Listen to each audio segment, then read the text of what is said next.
They took my child away from me. Oh, Jesus. Exactly. Took my child away from me in handcuffs. Shot him in handcuffs. A mother's desperate call for justice. I just want to see this officer that killed my son in handcuffs. I want him to suffer just like how my child suffered. Friends and family gather mourning the loss of Charles Smith, shot Thursday morning by a police officer. It is not fair. It's not fair at all. They had to grow up not knowing who their daddy is. It's not fair. It's not fair. And it would not be another Zimmerman. When Zimmerman got away for killing Trayvon Martin, we would not allow this to happen. Not in this case. No, not in this case. Rallies were organized to bring the community together for change. Everybody's just waiting to see if this powder cake is going to explode, but I don't think it's going to explode because everybody's out here in the positive. And we're going to show everybody that we are a community in the positive, and we're going to do the right thing. Leaders like Dietrich Leggett and Pastor Joe Fincher insist, though, their cause won't become anything like we've seen in the headlines lately. Why do you think it's important it doesn't turn into another Ferguson? Because Savannah is a growing city. And we are a family-oriented city, and if it turns into a Ferguson, then the Savannah get a bad light. Instead of fighting hand-to-hand, we can fight with our minds, and we definitely can fight in prayer. After the rally, they marched down Augusta Avenue, making their way to the Savannah-Chatham Police Department on Lathrop. We want justice! Justice for who? Then they gathered again at Augusta Avenue and Eagle Street. Justice has to be served here in our city so that we can move forward. And organizers say this won't be the end of their fight. And we are not going to stop marching until justice is served in this case. News 3 was there to see the escapade break free, something many thought would not happen yet.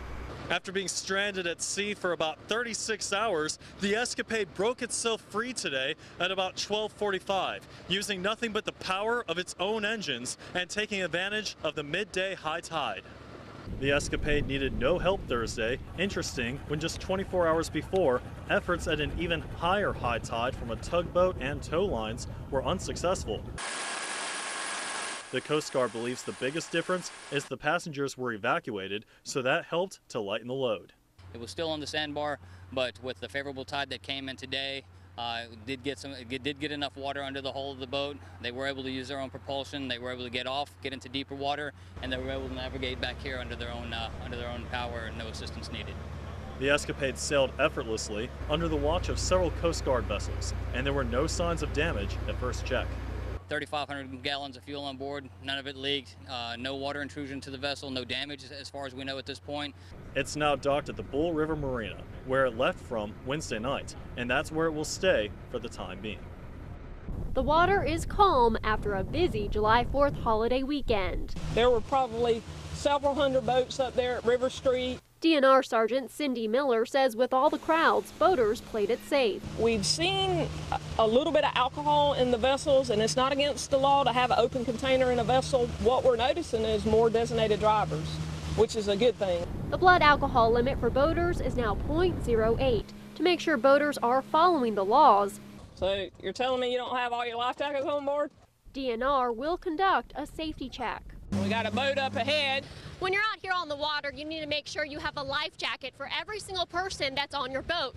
And there's also a new requirement for those that are under 13 years old. Children under 13 are required to wear a PFD while the boat is moving. That includes drifting or idling.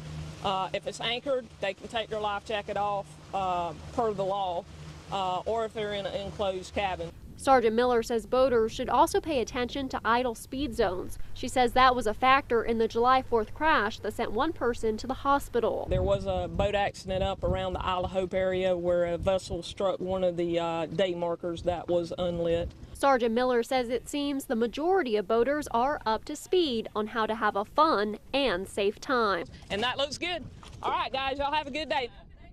From this computer language, greet user, system, die out, print line, comes this translation. Type here WSAV, and on the next line it says, "Hi WSAV, how are you today?" 11th grade Jenkins High School student Kelton King is taking AP Computer Science and learning all about programming. When you finish the program, you're like, oh, that's so cool, that's so neat. It's like you're almost talking to the computer, telling it, hey, do this, do that. It's just a lot of fun. The challenge keeps these students plugged in. Sometimes it can be a little frustrating. If you're missing the parentheses, the whole program will come up with lots and lots of errors. Teacher Lori Howard says this class can lead to so many different career options in the science, technology, engineering, and math fields. In the next few years, there will be 2 STEM jobs for every 1 person. There's even more opportunity for women. You've got a maid. You can just walk out there and write your own ticket, because we all know that big corporations and that they have to have, you know, that diversity. One former Jenkins student who is now in college is already seeing the benefits of this class. It exempted me from my first computer science class, and I got into computer science 2, and I feel like I'm still ahead of the class. King says he feels like his future is bright. Plenty job opportunities, from just simple entertainment to like cell phones and TVs, computers. Our lives are becoming more and more technology oriented. It began as a movie house in the 1930s, serving the soldiers at Fort Screven. Well, now some are working hard to bring the old Tybee Post Theater back to life. News 3's Ian Margall is live on Tybee Island with this community report. Ian? Russ, it doesn't look like much just now, just a construction project with lots of cement, even some dust. But soon the Tybee Post Theater will be brought back to its former glory. Eye on things out at Tybee, and joins us now live from the beach. And Matt, how are things looking out there? You know, as far as the weather goes, absolute perfection. Barely any clouds in the sky, temps in the 70s. But as you mentioned, we do have an elevated risk for rip currents. The waves are up. We have Hurricane Gonzalo about 800 to 900 miles away from shore. But take a look at some of the conditions that we have. The wave heights are up. The surfers are taking advantage of that. And probably the most amount of surfers I've seen across our area in quite some time. A lot of people enjoying the conditions. But let's talk about that elevated risk for rip currents. 100 people killed per year by rip currents. So you want to always take it seriously. Visually, some of the clues you want to look for a channel of choppy water, a difference in the water color. If caught in a rip current, make sure not to fight it. Never swim alone, and if possible, swim near a lifeguard. The best advice, especially on a day like this. Now for a look not only at Gonzalo, but your 7-day forecast. Well, Russ, we are here, like you said, right off of River Street, right across from the Pavilion, right across from Huey's. Only $16 for those tours you were just mentioning, so why would you not come out here? Because this thing is so cool. 5 of its 6 decks are open for people to see. You can go up the stairs, down the stairs, underneath it, see where they steer it. My favorite fact that we have learned about this whole thing, all of the ropes and rigging you see, more than 6 miles of ropes and rigging, they all have a purpose. Every single one has a purpose, because this 16-person crew that worked their way down here to Savannah, they do everything by themselves, and they had their hands full, and they were certainly busy.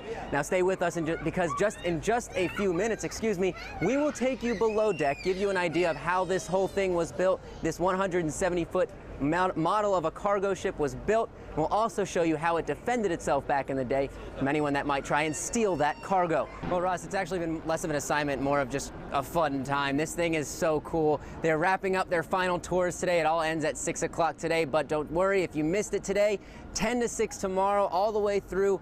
The second, actually, they will be here 10 to 6, $16 for adults, 11 for kids, and 5 and under gets on here for free. And for anyone 21 and over, tomorrow there will be a party here, Party Like a Pirate at 7 o'clock, $75, and it is going to be a blast from what they tell me. Now, this has been such a cool experience. You definitely want to come out here and check this out. No one wants to miss this one. Bring your friends, bring your family.